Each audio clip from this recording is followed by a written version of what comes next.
poder e vou interferir em todos os ministérios, sem exceção. Eu não posso ser surpreendido com notícias. Eu tenho a PF que não me dá informações. Eu tenho as inteligências das Forças Armadas que não têm informações. A BIM tem seus problemas. Tem algumas informações. Só não tenho mais porque está faltando, realmente, temos problemas, aparelhamento, etc. Mas a gente não pode ver essa informação. E me desculpe, o serviço de informações nosso, todos, são uma vergonha, que eu não sou informado. E não dá para trabalhar assim, fica difícil. Por isso, vou interferir. E ponto final, pô.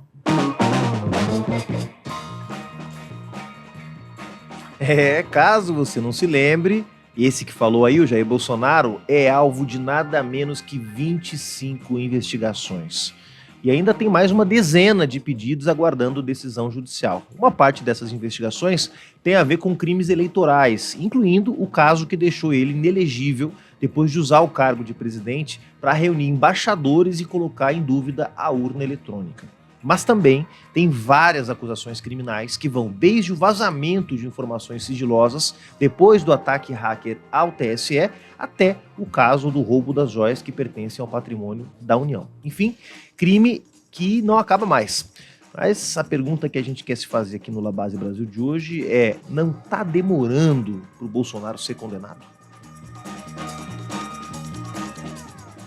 A gente sabe que as ações criminais são um problema crônico no Brasil. Para a gente ter uma ideia, só 1/3 dos assassinatos no país geram condenação. Nos casos de violência contra a mulher, o número é ainda mais vergonhoso. Só 5% das denúncias tiveram andamento na justiça. Então não chega a espantar que um caso envolvendo o ex-presidente da República, com toda a exposição que costumam ter esse tipo de caso, sejam tão demorados. Mas a gente sabe que quando se trata de tirar da eleição um presidente condenado sem provas, como aconteceu com o Lula, uma parte do judiciário não perde tempo. Nos últimos dias, surgiram novas informações e inclusive uma gravação que mostra o Bolsonaro tentando usar órgãos do Estado para proteger o seu filho Flávio no caso das rachadinhas. Embora surpreenda um total de 0 pessoas, os áudios mostram que a lista de crimes de Bolsonaro não vai parar de crescer. E ainda tem a investigação por falsificação da carteira de vacinação dele e da sua filha, a suspeita de incitar e apoiar a invasão dos prédios dos 3 poderes em Brasília, nos atos golpistas de 8 de janeiro, com um vídeo compartilhado logo após os eventos, levantando dúvidas sobre a legitimidade das eleições, a incitação ao crime por estimular a não utilização de máscara e por espalhar informações falsas sobre vacinas, associando elas ao vírus da AIDS, além do caso das joias sauditas e do aparelhamento da Agência Brasileira de Inteligência, que ganhou mais um novo episódio com a gravação feita pelo deputado Alexandre Ramagem, na época o número 1 da BIM. Bom, crimes, como a gente viu, não faltam. Mas será que a comprovação desses delitos podem levar o Bolsonaro para a cadeia? A prisão do Lula, feita em condições totalmente ilegais, é claro, traumatizou o país. Tanto que o ex-presidente conseguiu voltar ao poder nas eleições de 2022. Mas não dá para comparar Lula e Bolsonaro, né? Enquanto as acusações contra o petista nunca foram comprovadas, as evidências contra o inelegível são abundantes, com áudios, vídeos e depoimentos de várias testemunhas. Mas, como a gente sabe, não é simples prender um ex-presidente, ainda mais quando ele é o líder de um bando de radicais de extrema-direita. O judiciário, portanto, está diante de um dilema. Prender o Bolsonaro e, quem sabe, colocar lenha na fogueira da extrema-direita, ou fazer um grande acordo nacional com o Supremo e com tudo, e se desmoralizar. O que você acha que vai acontecer, hein? Para analisar isso e muito mais, está começando agora na TV Fórum e no seu tocador de podcasts favoritos, mais um La Base Brasil. Vamos nessa? La Base Brasil, com Juliano Medeiros, Rebeca Neto, Richard Nascimento e Indira Maga. Muito bem, começando o La Base Brasil desta semana, dando as boas-vindas a ela, Rebeca Neto, com seus cabelos produzidos, seus olhos verdes. O que você traz pra gente, Rebeca? Além de um novo look, eu também trago informações a respeito do emaranhado de crimes ligados ao Bolsonaro, tanto no caso da ABIN quanto no caso das joias. Muito bem, em clima olímpico eu passo o bastão diretamente para ele, Richard Nascimento. O que caiu na rede essa semana, meu irmão?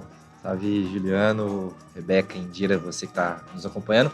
Então, falando de Olimpíada, a gente fala de malabarismo, como os bolsonaristas estão fazendo malabarismo nas redes e nos editoriais de alguns jornais para criar uma narrativa que inocenta o Bolsonaro desses crimes. Muito bem, muito bem. Para a gente continuar nas analogias olímpicas, quero ver ela fazendo um duplo twist carpado para poder fazer a sua escalada e apresentar o quadro Mundo Afora falando de Olimpíadas. Oi, Juliano, Rebeca, Vítor. Hoje a gente vai falar sobre a desistência de Joe Biden na corrida pela Casa Branca e na entrada de Kamala Harris na disputa. Très bien. Allons-y, começando mais um La Base Brasil em clima olímpico. E a gente ainda vai ter a entrevista do advogado e ex-ministro da Justiça, José Eduardo Cardoso. Vamos nessa. Base de dados, com Rebeca Neto. Pessoal, então vamos lá. O cerco está realmente fechando para o Bolsonaro. Os avanços aí nas investigações dos casos, tanto da ABIN quanto das joias, vão mostrando ainda mais o dolo do ex-presidente em cada ação que ele teve envolvido. Parece que o inelegível não vai escapar de novos julgamentos e por isso, então, que essa pergunta sobre a sua possível prisão volta para a boca do povo. Então, vamos dar aí um panorama geral de como estão esses dois escândalos. E a gente vai começar pela ABIN, e é só isso mesmo, só a ABIN, porque esse papo de paralela é, na prática, pura distorção. O que o Bolsonaro fez foi usar a estrutura oficial do órgão de inteligência do governo para os seus interesses. Nada foi criado à parte. Bom, a operação Última Milha da Polícia Federal é que investiga a situação e ela já está na sua 4ª fase. A primeira foi em outubro do ano passado.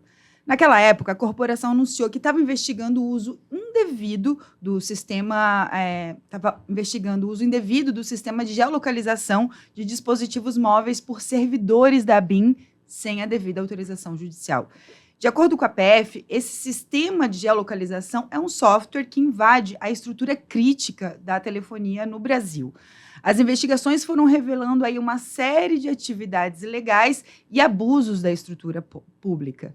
Em palavras mais simples aqui para todo mundo entender, espionagem ilegal. Rebeca, e isso em qualquer país do mundo seria tratado como um verdadeiro escândalo. Não é que a gente duvidasse da capacidade dos bolsonaristas de caminhar fora da lei, aliás, isso eles fazem de montão. Mas esse uso escancarado do aparato público para espionar adversários é um capítulo vergonhoso da história política brasileira que deveria ter gerado uma imensa indignação na opinião pública, mas não gerou. Juliano, com certeza não gerou. Segundo a Polícia Federal, a ABIN estava sendo usada para algumas ações determinadas. A primeira delas, como a gente já falou, era a espionagem ilegal dos seus desafetos políticos. Tanto aí para a vigilância de autoridades como ministros do Supremo, parlamentares e jornalistas, por exemplo, como para ameaças diretas, conforme aí algumas gravações que foram disponibilizadas pela Polícia Federal e interceptações ilegais de comunicação. Mas agora, Juliano, se você me permite, eu queria fazer uma pequena pausa para um momento cômico. Uma das revelações da operação foi que a ABIN do Bolsonaro e do Ramagem estava investigando o podcast Medo e Delírio em Brasília.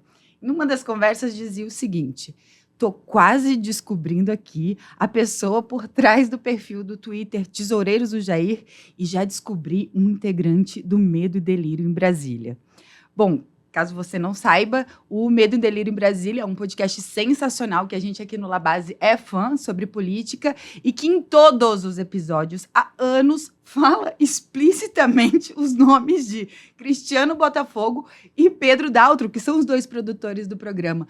Além disso, essa informação está na capa do podcast. É como diria um meme: ai, temos um Sherlock Holmes aqui. E é difícil segurar a piada quando a gente lembra que isso era um esquema montado dentro da Agência Brasileira de Inteligência. Teria sido mais eficaz ter colocado os trapalhões para cuidar das espionagens do país. mas nem esse nível de incompetência diminui a gravidade da aparelhagem da ABIN pelo governo Bolsonaro. Não mesmo, Richard. Até porque uma das principais acusações apontadas no dossiê foi o uso da ABIN no favorecimento de filhos do Bolsonaro. Começando aí pelo senhor da rachadinha, o senador Flávio. A prova disso foi revelada num áudio, gravada numa reunião em que aconteceu em 25 de agosto de 2020, entre Jair Bolsonaro, o general Augusto Heleno, Alexandre Ramagem, que era então o diretor-geral da ABIN, e as advogadas do filho 01. Vale dizer que o áudio foi gravado pelo próprio Ramagem e que, segundo ele, com autorização do próprio Bolsonaro. O arquivo está dentro aí das investigações e foi liberado pelo ministro Alexandre de Moraes após a derrubada do sigilo.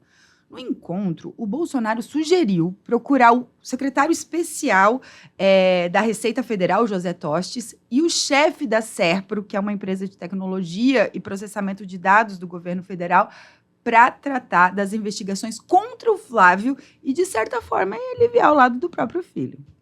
Isso, Rebeca, em plena a pandemia. Enquanto milhares de brasileiros morriam por falta de ação do governo, o presidente da República estava em reunião para discutir como esconder os crimes do filho mais velho, que também é senador. Não é à toa que quando esses caras estavam no poder, o Brasil foi ladeira abaixo, numa crise econômica sem precedentes e entrando no mapa da fome outra vez. Juliane, não era só para o filho mais velho, não. A família toda estava recebendo tratamento especial. A Polícia Federal apontou que agentes da ABIN foram designados para espionar Alan Lucena, que é ex-sócio do Jair Renan Bolsonaro, em uma tentativa aí de proteger o filho mais novo do ex-presidente de acusações de tráfico de influência e lavagem de dinheiro. É um escândalo atrás do outro. Além disso, uma outra revelação que é bem grave foi sobre o caso Marielle. A agência foi utilizada para acompanhar ilegalmente o progresso das investigações sobre o assassinato da vereadora Marielle Franco e do seu motorista Anderson Gomes, buscando informações sobre promotores e delegados envolvidos no caso. É óbvio que o objetivo era antecipar qualquer menção aí ao envolvimento da família Bolsonaro no assassinato, né, utilizando a estrutura da ABIN para proteger os interesses pessoais e políticos dessa família. Por isso, não surpreende que durante todo o tempo que Bolsonaro esteve na presidência, a gente não tenha tido qualquer tipo de avanço ou mesmo incentivo da esfera federal para a resolução do caso, né? Com certeza, Indira, que eles estavam preocupados com outras coisas, né? Como, por exemplo, fornecer diversas informações para o gabinete do ódio. Sim, a ABIN do Bolsonaro passou dados e materiais para propagação de mentira e manipulação de fatos, com o intuito, sim, de descredibilizar o processo eleitoral e atacar adversários políticos. As atividades foram coordenadas para obstruir investigações da Polícia Federal e da Receita Federal, claro, além de alimentar campanhas de desinformação. Por fim, e claro que não menos importante, eles também usaram a agência para fins golpistas. A Operação Última Milha mostrou que a ABIN também foi instrumentalizada para facilitar a construção e execução de planos que visavam aí desestabilizar o regime democrático. Diálogos entre os militares e policiais federais indicam que tinha conhecimento e potencial envolvimento no planejamento de um golpe de Estado. Sabendo de tudo isso, a gente vê de novo que, obviamente, a tentativa de golpe não teve nada a ver com o levante autônomo daquelas pessoas que estavam lá em Brasília. Ele foi totalmente construído, comandado e planejado. Falando em comando, até para a gente aprofundar um pouquinho mais nesse assunto do Alexandre Ramagem. Mesmo diante dessa repercussão negativa, né, do nome desse ex-diretor da ABIN, na última segunda, o PL oficializou a candidatura do Ramagem à Prefeitura do Rio de Janeiro. E, segundo a Polícia Federal, ele desempenhou um papel bastante central nessas atividades ilegais, com envolvimento em várias frentes, e aí todas voltadas, é claro, para proteger os interesses pessoais e políticos do Bolsonaro e do seu círculo mais próximo. A gente acompanha aí para ver qual é o impacto que o caso da ABIN pode ter nas eleições do Rio. E, para fechar o nosso bloco agora, a gente vai ao caso das joias. A operação que está investigando o que aconteceu se chama Lucas 12.2, e aqui vai o meu elogio a quem escolhe o nome dessas operações. Essa se refere a um versículo da Bíblia que diz, abre aspas, não há nada escondido que não venha a ser descoberto, ou oculto que não venha a ser conhecido. Com certeza a gente é muito coerente, porque de fato as revelações não param de chegar. Bem, a operação começou no ano passado para investigar um esquema de desvio de bens de alto valor entregues aí por autoridades estrangeiras e missões oficiais, né, a representantes do Estado brasileiro. A operação aponta 2 kits de joias. O primeiro conjunto, contendo abotoaduras, um anel, um rosário islâmico e um relógio Rolex de ouro branco, foi entregue ao presidente durante uma visita à Arábia Saudita, em outubro de 2019. Já o segundo conjunto, que incluía um relógio Patek Philippe Calatrava, foi recebido do governo do Bahrein em novembro de 2021. Essas joias mencionadas na investigação têm um valor total de aproximadamente 6,8 milhões de reais. Segundo a Polícia Federal, o valor obtido a partir da venda desses itens no exterior foi convertido em dinheiro em espécie e entrou no patrimônio pessoal dos investigados. Ou seja, eles não utilizaram o sistema bancário formal, que era para ocultar mesmo a origem, a localização e a propriedade dos valores. Ah, com certeza. No documento enviado ao ministro Alexandre de Moraes, os investigadores descrevem em detalhes aí a sequência dos eventos. A recepção dos bens por Bolsonaro, o transporte e a venda nos Estados Unidos, e a operação é iniciada para recuperar os itens depois que o caso passou a ser investigado pela Justiça.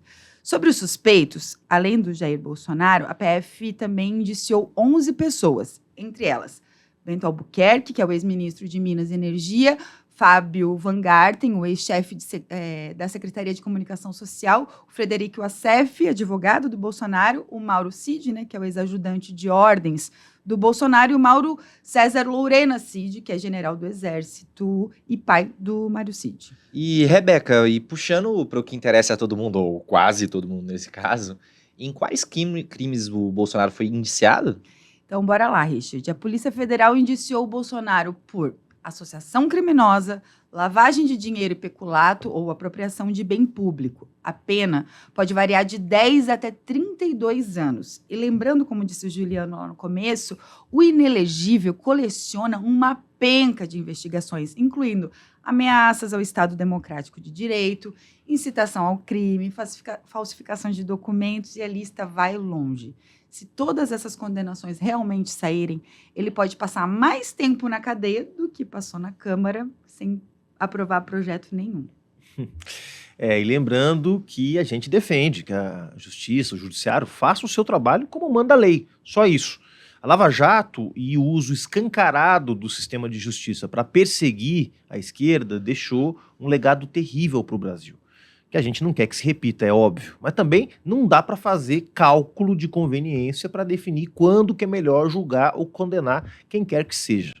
E da nossa parte, a expectativa para a prisão do genocida segue grande. Valeu, Rebeca. Agora a gente vai ao quadro Caiu na Rede. Bora lá. Caiu na Rede, com Richard Nascimento. Com tanto escândalo em torno do Bolsonaro, não foi fácil para a trupa da extrema-direita arrumar uma desculpa para esconder o que estava rolando. Mas eles sempre acabam arrumando um jeitinho e fazendo um malabarismo argumentativo e vão para as redes sociais daquele jeito super organizado que a gente já conhece, e todo mundo defendendo uma mesma narrativa. Mas no fundo, dessa vez, eles ficaram emparedados. A saída foi aquela clássica, falar da facada do Bolsonaro em 2018, que se tornou um escape dessa turma toda vez que surge um novo escândalo. Dessa vez, eles acabaram conseguindo aproveitar a tentativa de assassinato contra o Donald Trump para retomar o assunto e desviar a atenção dos casos da ABIN e das joias. Para os que tiveram pelo menos um pouco de coragem para enfrentar o tema, o argumento preferido foi que os presentes tinham um caráter personalíssimo, o que, segundo a lei, permitiria que o chefe de Estado tomasse para si o objeto dado por alguma autoridade internacional.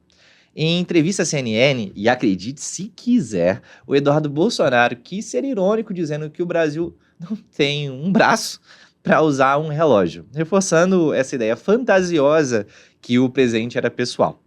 Outro que tentou usar da mesma narrativa foi o ex-coach e atual candidato laranja à prefeitura de São Paulo, Pablo Marçal. Vamos assistir um pouquinho do trecho dessa entrevista, que foi a sua sabatina no UOL. Ele faz o que ele quiser com esse presente. Ele é um cara simples. Eu tenho conhecimento dele, ele usa um G-Shock, ele usa um relógio normal. Ele não gosta dessas presepadas que o Lula gosta e anda de Patek Philippe, não. E eu não sou contra, que eu também ando de Patek Philippe, só que o Bolsonaro não gosta disso. E vocês querem massacrar a imagem dele como se ele estivesse devendo alguma coisa.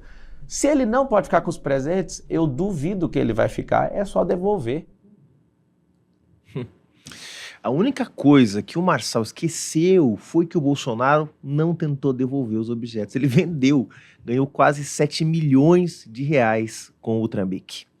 E nessa mesma entrevista, além dele ter sido extremamente mal educado com as 3 jornalistas do UOL, ele ainda disse que não acredita na Polícia Federal e sim em Deus.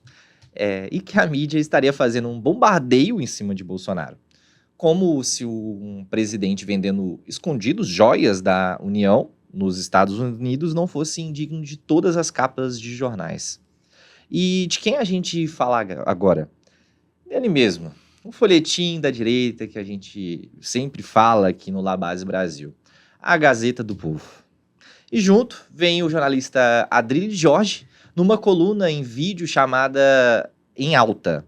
Vamos assistir. A justiça brasileira é como uma bijuteria barata, vagabunda, que é vendida a preço de ouro maciço ao cidadão brasileiro.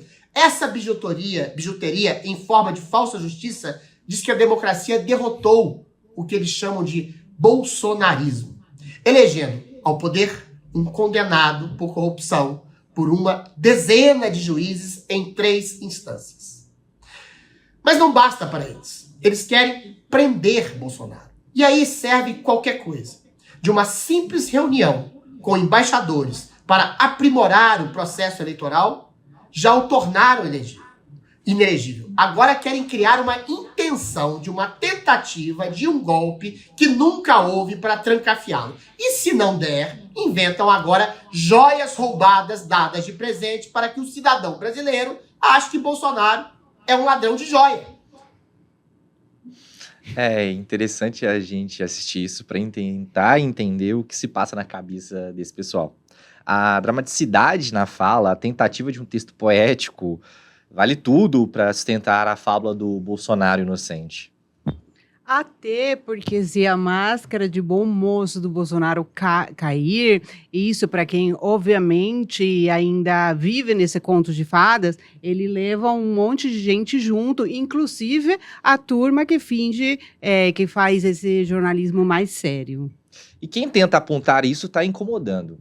Um exemplo é a presidenta do PT, a deputada federal Gleisi Hoffmann, que fez o seguinte tweet: mais um negócio de família. Os Bolsonaros vão se lançar em peso para o Senado. Michele, Eduardo, Flávio e até o Carlos, depois de roubar joias para pagar suas contas e fazer rachadinhas para comprar imóveis, tentar golpe para se manterem no poder, vão atacar a política com estratégia familiar. Para eles, o que importa é isso, se garantirem. Não é sobre Deus, pátria e família. É só a própria, com muito dinheiro e poder. Bom, a carapuça serviu e a Michele Bolsonaro acionou o STF pedindo explicações da deputada sobre a postagem. Opa, sentiu! A Gleisi está certa. Eles têm uma estratégia comum para se garantir por muito tempo na política, especialmente agora que estão na mira dos investigadores. Mas tem um outro fator que a gente tem que ficar atento. Nas próximas eleições nacionais, em 2026, o Senado vai renovar 2/3 dos seus integrantes. E se a gente não tomar cuidado, a tropa bolsonarista pode conquistar maioria suficiente para, por exemplo, aprovar impeachment de ministros do Supremo e outras atrocidades desse tipo. Isso é muito complicado, Juliano. Mas, voltando, e sobre o caso da ABIN, a gente pode dizer que os bolsonaristas seguiram a mesma linha, de não dar muita bola para o assunto. Mas aqui a gente tem uma diferença. A espionagem ilegal da agência atingiu até gente do lado de lá. Um deles foi o deputado federal Kim Kataguiri, que nessa semana acionou a justiça e abriu um processo contra a União por danos morais, pedindo R$80 mil por reparação. Ele também está pedindo todas as informações que foram fornecidas pela ABIN por meio do monitoramento. A APF disse que ele havia sido citado em conversas entre agentes públicos que estariam buscando alguns podres do deputado. Convenhamos, essa missão deve ser até mais fácil do que descobrir quem está por trás do medo e delírio que a Rebeca disse. Bom, mas como a gente viu, a quarta fase da Operação Última Milha trouxe à tona o áudio da reunião em que Bolsonaro tentava salvar o 01 do esquema das rachadinhas. Depois da divulgação, o Flávio correu para as redes tentar se explicar. No X ele escreve: eu sei que o áudio da ABIN paralela que divulgaram está ruim, mas algumas pessoas na esquerda não entendem ironia. E publicou um vídeo que vamos ver um trecho agora. O gabinete do ódio da esquerda, mais uma vez, inventando mentiras a meu respeito, descontextualizando as falas que estão naquele áudio da gravação da reunião entre o Bolsonaro e as minhas advogadas, em que elas simplesmente mostram ali todas as covardias, os crimes que estavam sendo cometidos contra mim. Estavam informando ao presidente que não fez absolutamente nada. Se a gente não soubesse que é uma tática de comunicação muito bem elaborada, dava até quase para sentir pena do pobre perseguido. Mas já passou. Tadinho dele, Rebeca. Parece que um grande delírio, mas não dá para esquecer que é pura estratégia.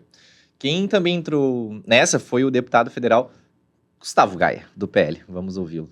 Para resumir e você poder compartilhar esse vídeo, a BIM paralela existiu, mas ela existiu contra o governo, não a favor dele. Ela existiu para fornecer informações para a imprensa, para o judiciário, para a esquerda. Por que a imprensa, por que o judiciário, por que a esquerda queria saber o meu posicionamento?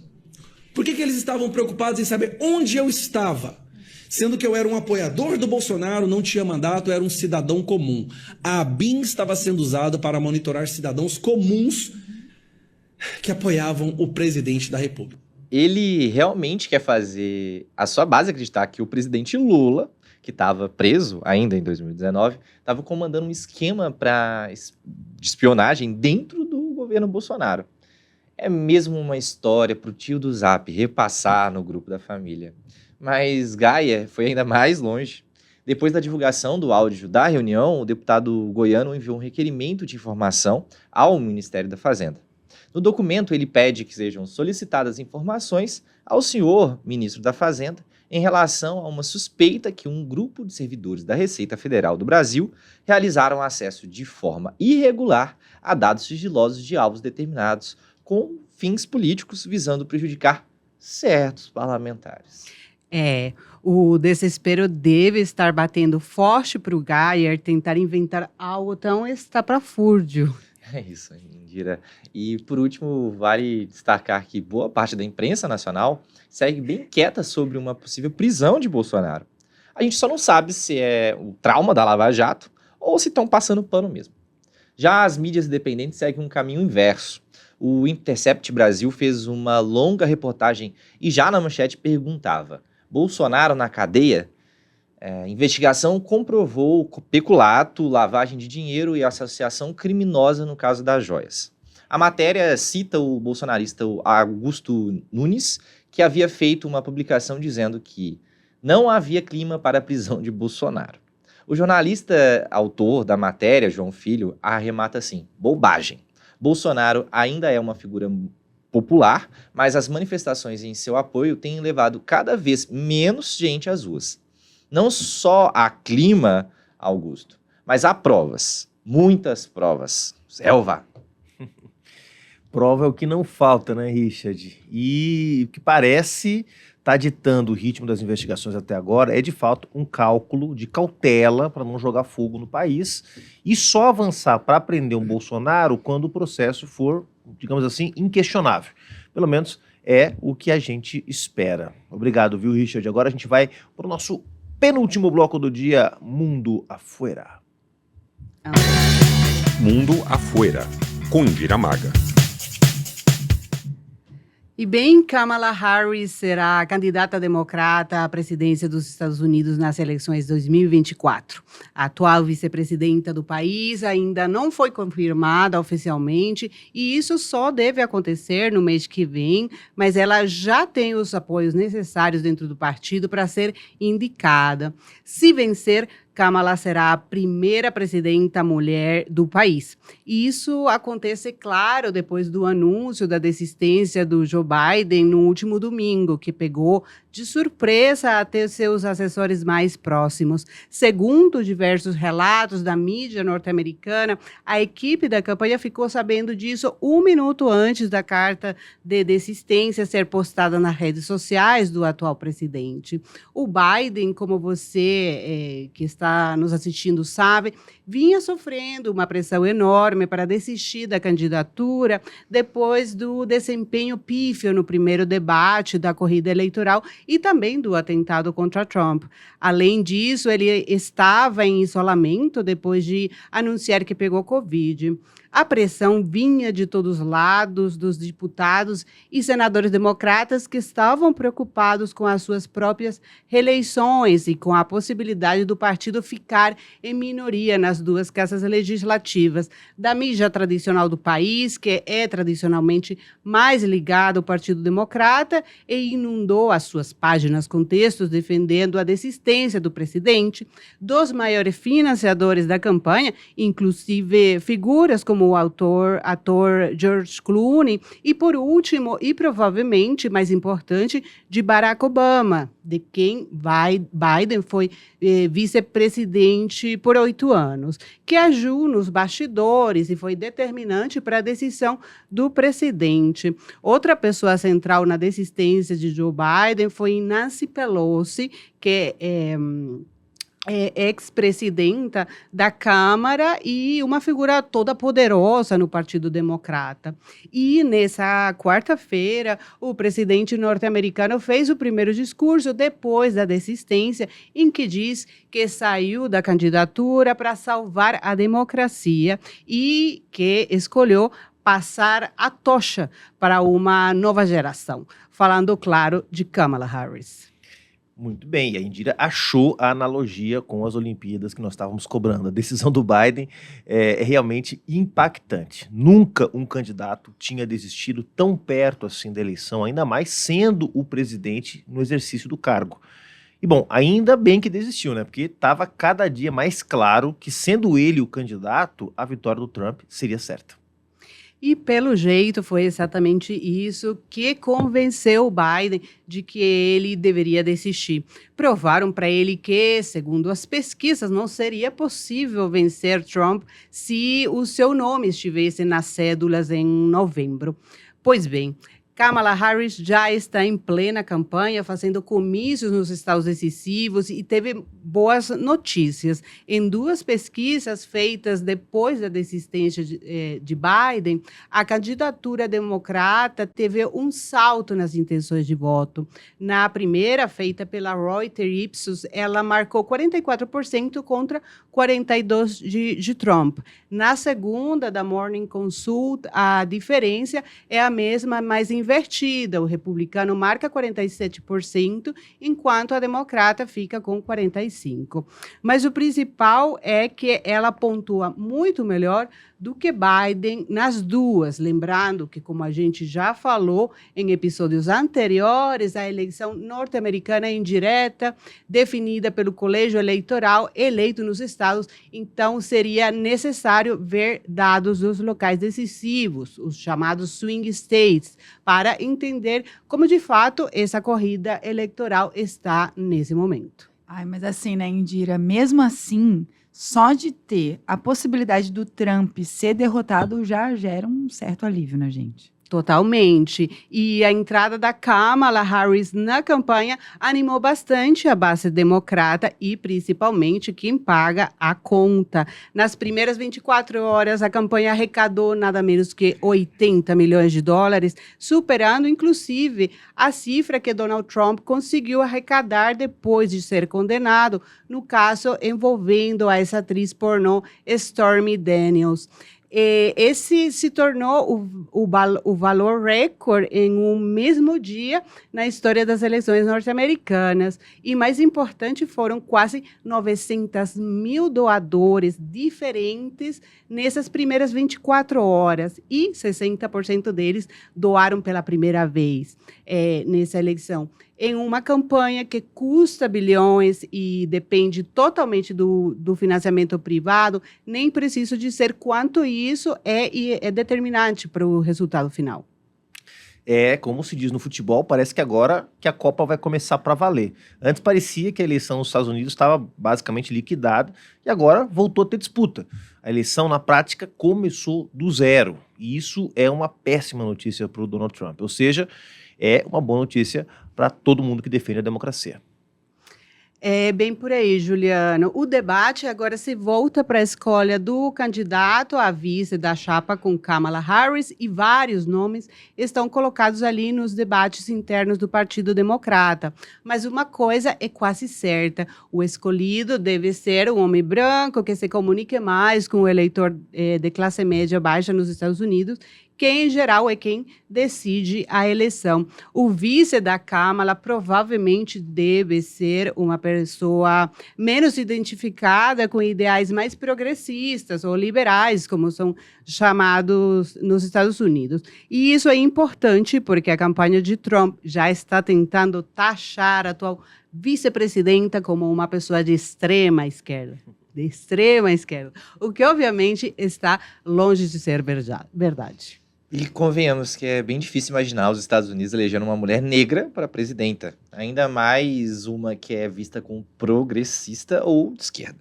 Esse balanço com um candidato a vice mais palatável para o eleitor conservador é uma estratégia dos democratas para tentar diminuir a resistência.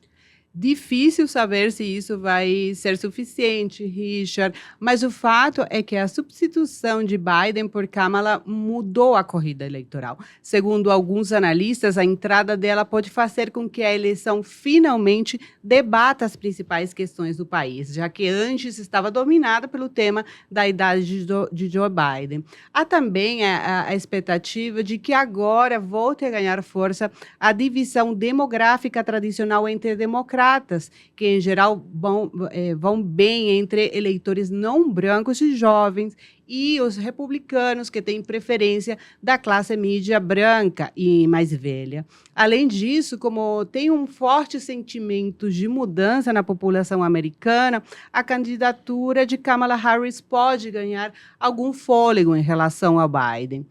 Mesmo que ela seja vice-presidenta, sua imagem é mais renovada, mais fresca, principalmente pensando em eleitores independentes.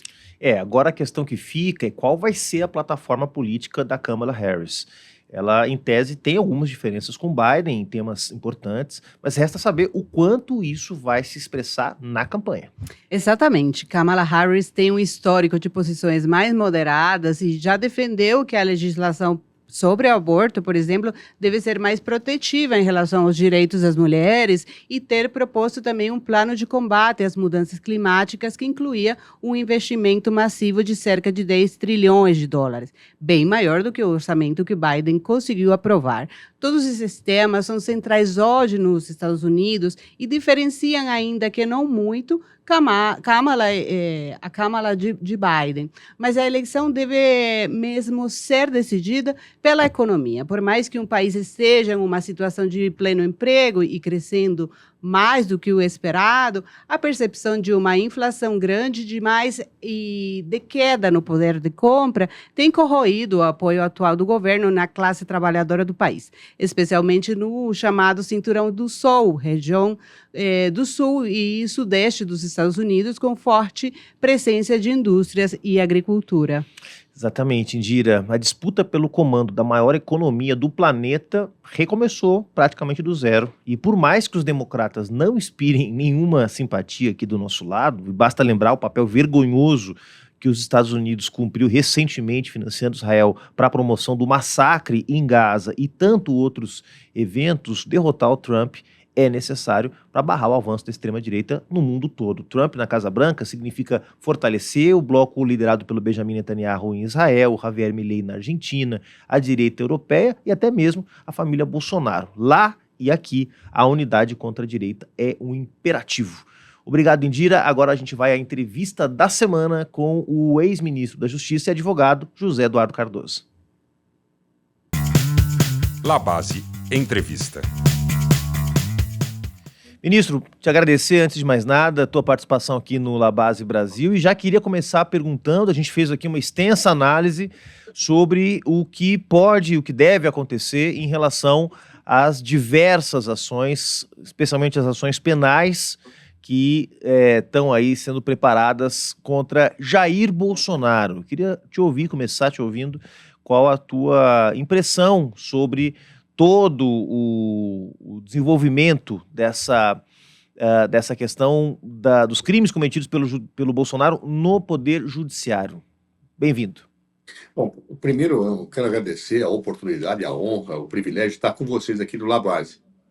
E dizer para vocês que nós temos que olhar todo o conjunto de situações fáticas que envolvem Jair Bolsonaro, porque a cada dia que passa parece que elas apontam realmente para um envolvimento em um conjunto de práticas delituosas bastante complexos e graves.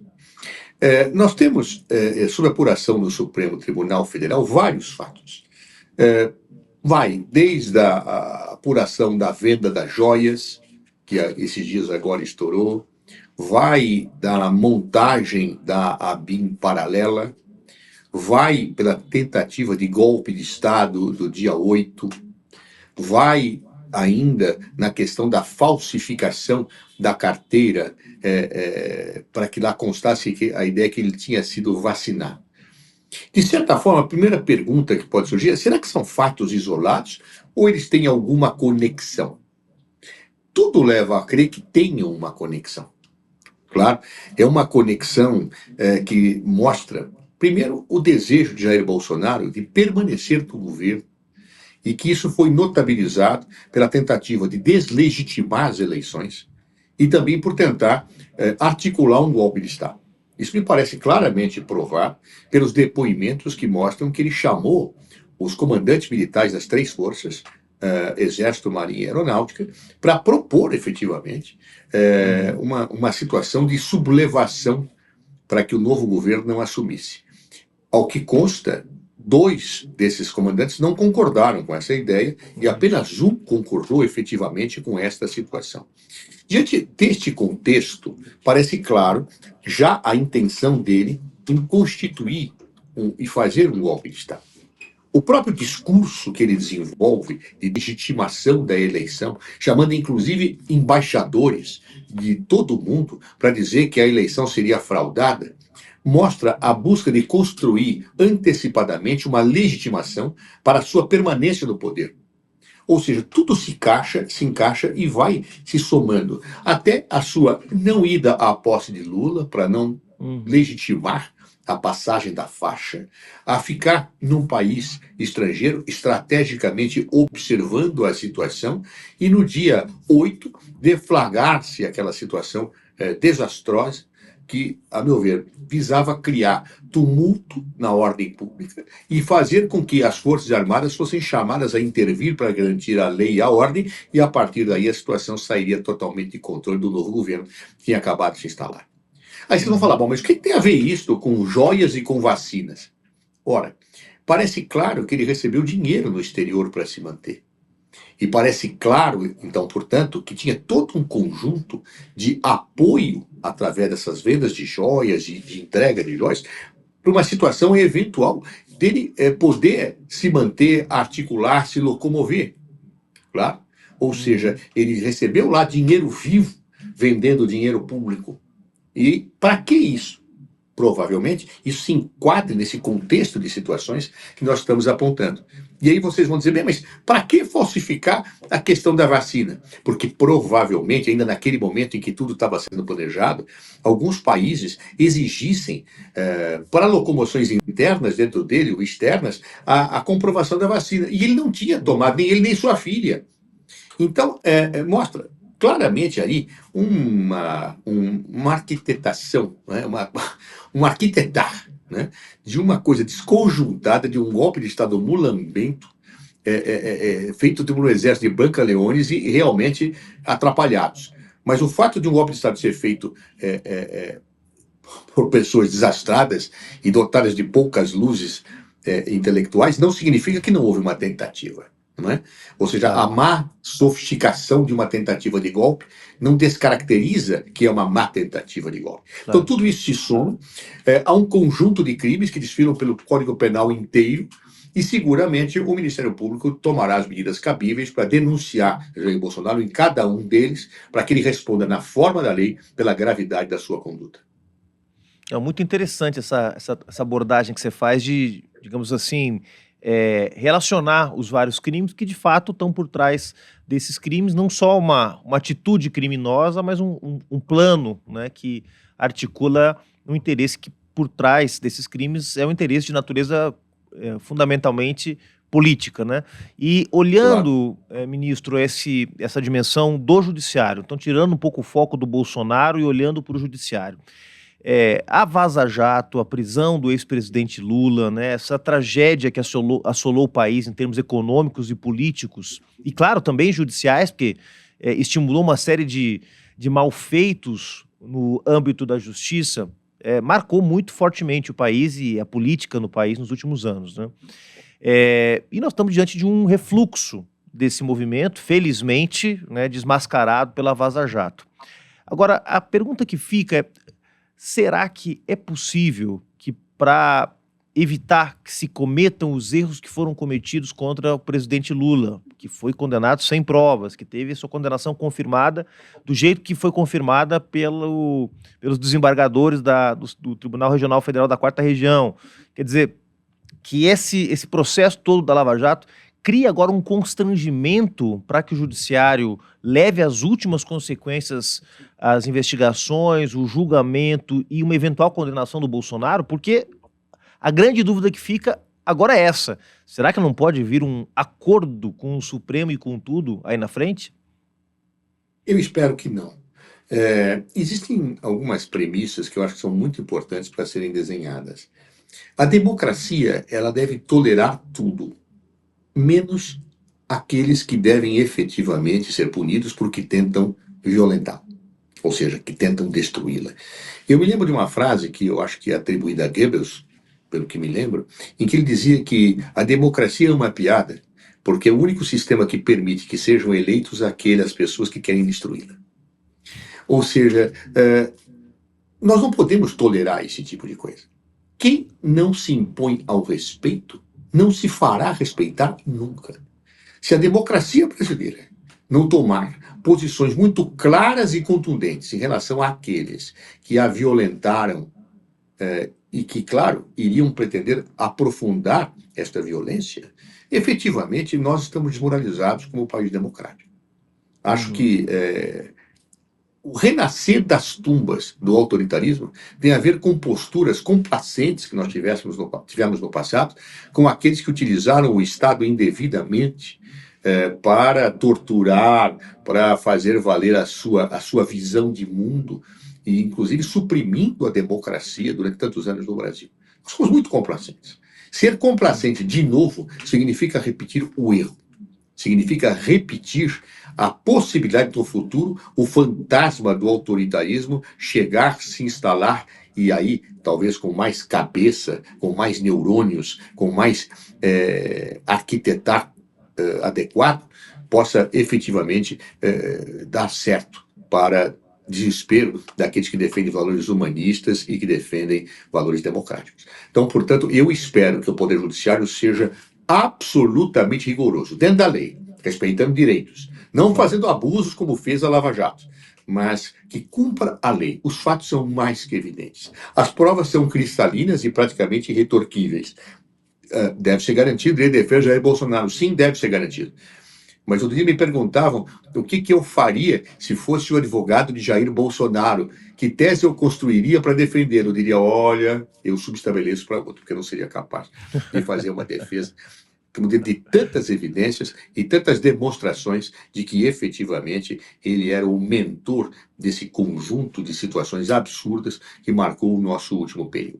Diante deste quadro, portanto, eu espero e confio que o Poder Judiciário brasileiro e o Ministério Público sejam duros nos termos da lei, porque eu não posso ser novamente, perante a história, complacente com aqueles que querem tirar a democracia que nós lutamos tanto para conquistar. Muito bom. Ministro, para a gente terminar, além de um jurista importante, de um advogado bem-sucedido e de um gestor público também, ex-ministro da Justiça, você teve também uma atuação como agente político, foi vereador, deputado, para a política brasileira, né? Agora falando com o José Eduardo Cardoso, político. Para a política brasileira, né, o que pode representar nesse contexto de polarização que a gente ainda vive, né, uma condenação e um enfraquecimento desse núcleo dirigente da nova direita brasileira, né, que se converteu numa direita hoje dirigida, hegemonizada politicamente pela extrema direita. O que pode significar a prisão do Bolsonaro e o fim desse ciclo hegemonizado pelo bolsonarismo nas direitas para a democracia brasileira? Eu digo a você que eu quero, quando a gente fala de prisão, eu acho que é muito importante no Estado de Direito a gente precisar as causas e as situações. Eu não acho que exista base para uma prisão preventiva cautelar de Jair Bolsonaro, porque não existem os pressupostos legais para prisão preventiva. Mas existe base para uma denúncia. Mas, uma vez ele não conseguindo, ao exercer o direito do contraditório e ampla defesa, desfazer as provas contundentes que estão colocadas contra ele, e acho que ele não conseguirá, ele tem que ser condenado. E se for condenado, ele deve sofrer as sanções penais cabíveis, inclusive com o cerceamento da sua liberdade. Esta situação, que decorre de um devido processo legal, acho necessária por respeito à democracia. E não necessariamente para combater uma corrente política com a qual eu tenho não só discordância total, mas preocupação com ela. Acho que a extrema-direita no Brasil hoje, aliás, a extrema-direita no mundo, prejudica todos, inclusive a própria direita. Porque, na verdade, faz desacreditar que a direita tenha valores democráticos que tem quando se isola desse conjunto de visões neofascistas que tem marcado e caracterizado o mundo nos dias atuais. Claro, hoje nós vivemos uma junção entre o neoliberalismo e o autoritarismo que se consuma de uma maneira muito perigosa. Eu acho que aquelas pessoas que são conservadoras, mas são democráticas, são de direitas, mas prezam por certos valores que inclusive eu não concordo, devem se preocupar por isso, porque estão sendo absorvidos por um processo que efetivamente é a negação da liberdade que eles defendem. Ou seja, a liberdade para destruir a democracia não é liberdade, é aprisionamento. É a afirmação de uma ideia única, é a negação da pluralidade, é a negação da possibilidade de convivência harmoniosa e civilizada entre pessoas. Então, veja, eu não tenho nenhum problema em conviver, debater, discutir com muito vigor em relação a pessoas que discordam de mim, inclusive no campo da direita. Discutir, inclusive, no campo dos valores, dos costumes, não tenho nenhum problema. Às vezes a gente pode ficar até alterado, irritado, mas isso não significa que eu queira aniquilar esta pessoa, que eu deva matar esta pessoa, que eu deva destruir esta pessoa. A extrema-direita pretende não vencer pelo argumento, mas vencer pelo extermínio daquele que pensa diferente dele. Então, isto é inaceitável. E acho, portanto, que seria um bem para a humanidade que este grupo cada vez mais fosse exposto nas suas idiosincrasias, nos seus problemas, nas suas contradições e nas suas irracionalidades. Porque somente a irracionalidade explica a intolerância no grau que efetivamente que chega até a ser patológico do ponto de vista psiquiátrico, né? Nós temos visto nos dias atuais. Oxalá a própria direita se tome conta disso e passe a enfrentar aquelas pessoas que se diz de direita e que os capturam dentro de uma jaula autoritária que realmente não tem sentido mais no século XXI. Muito bom. José Eduardo Cardoso, ex-deputado federal, ex-ministro da Justiça, advogado. Quero te agradecer imensamente por ter encontrado esse tempinho para falar com o Labase. Sei que você está se recuperando aí de um pequeno problema de saúde. Também te parabenizar, sempre uma voz muito lúcida no debate público, sempre apontando bons caminhos para a gente seguir. Zé, muito obrigado pela tua participação aqui no Labase Brasil. Eu que agradeço você, agradeço todas as pessoas que estão aqui participando do Labase e a esperança que a gente consiga passar esse momento difícil do mundo em que realmente a democracia corre riscos. Eu acho que cada vez mais nós devemos nos empenhar, lutar com as armas intelectuais que temos, porque alguns lutam com arminhas, nós lutamos com o coração e com a razão para derrotar estas pessoas que efetivamente parece que ainda não se deram conta que o mundo civilizado deve ser respeitado. É isso, muito obrigado. Esse foi o Labase Brasil dessa semana. No roteiro e pesquisa, Cauê Scarim e Jana Maurer. Direção de produção é do Cláudio Zamboni. Direção de arte e switcher, Luciano Perobelli. Na produção, Suzy Domingues e na assistência de direção, Nayara Vieira. Na assistência de produção, Paulo Lofredo. E na operação do áudio, o Raul Freza. A masterização e mixagem é do Luciano Mello. A locução, do Fernando Buzian. O Labase é gravado nos estúdios Flicts, em São Paulo. Segue a gente no @Labase Brasil nas redes sociais. Muito obrigado e até semana que vem.